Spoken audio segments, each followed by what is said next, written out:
Good day, all, and welcome to the Men of F.E.A.S.T. Today we're going to be discussing two skills. The first one is building mastery. What is it? Why is it important? Building mastery is a dialectical behavior therapy emotion regulation skill, and it calls for mindfulness in an effort to moderate our painful emotional responses to eating disorder challenges. Feeling competent and adequately prepared for difficult situations along this caregiving path increases our likelihood of utilizing skillful behavior and reduces our vulnerability to getting stuck in what's called emotion mind with anger, fear, or frustration. Mastery is built by doing things that make you feel competent, which then leads to enhanced confidence, which leads to more effective caregiving support. We're talking about incrementally advancing in your knowledge and practical application of skills to support your loved one, with the awareness that this process takes time and great effort.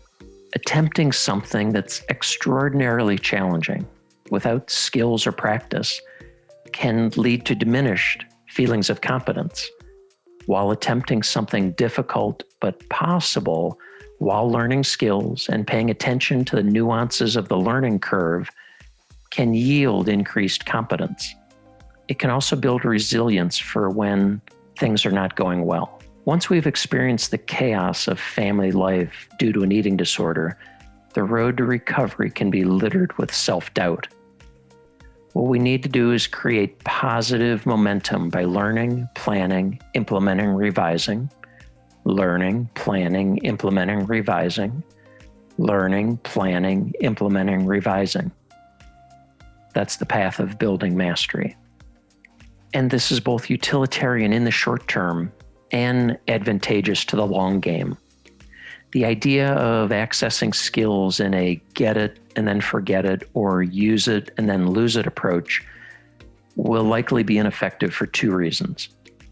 You'll need to successfully transmit this knowledge and skill building to your child in the future.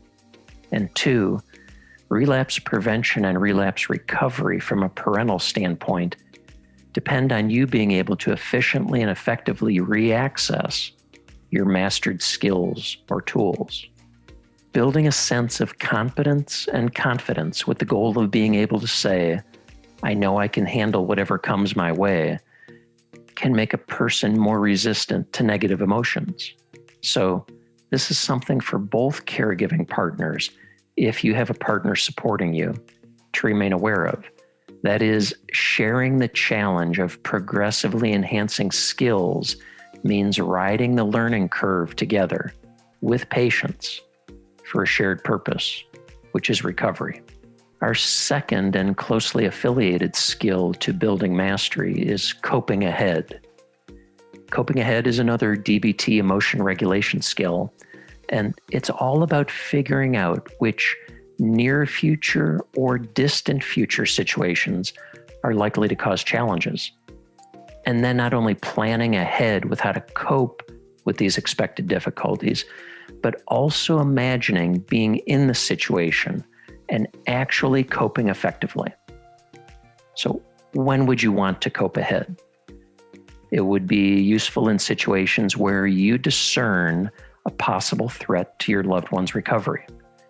In situations in which your emotions may become so elevated that at that moment it may be challenging for you to access skillful behavior. For situations that are new or untested along the path to recovery, in which the variables are unknown. What are the steps to coping ahead? First, describe a future problem situation. Second, decide what skills to use.